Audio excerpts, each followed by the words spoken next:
Saudi আরবের grand মুফতি শেখ আব্দুল আজিজ বিন আবদুল্লাহ আল শেখ ইন্তেকাল করেছেন। 23 সেপ্টেম্বর স্থানীয় সময় সকালে রিয়াদে নিজ বাসভবনে তার মৃত্যু হয়। তার বয়স হয়েছিল 82 বছর।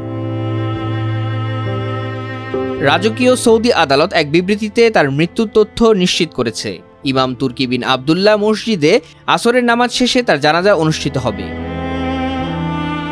শেখ আব্দুল্লাহ আজিজ আল শেখ 1999 সাল থেকে সৌদি আরবের প্রধান মুফতির দায়িত্ব পালন করে আসছিলেন। তিনি ছিলেন দেশটির সর্বোচ্চ ধর্মীয় কর্তৃপক্ষ, সিনিয়র উলামা পরিষদের চেয়ারম্যান এবং স্থায়ী কমিটি ফর ইলমি রিসার্চ অ্যান্ড ইফতার প্রধান। শেখ আব্দুল আজিজ ছিলেন একাধারে একজন শিক্ষক, ইমাম, খতিব ও গবেষক। ইমাম তুর্কি বিন আবদুল্লাহ মসজিদ ও আরাফার নামিরা মসজিদে বহু বছর খুতবা প্রদান করেছেন তিনি। এছাড়া শরিয়াহ বিষয়ে বহু গ্রন্থ রচনা করেছেন শেখ আব্দুল আজিজ, যার মধ্যে রয়েছে ফতোয়ার সংকলন, আকীদা সম্পর্কিত গ্রন্থ এবং হালাল হারাম বিষয়ে রচনা।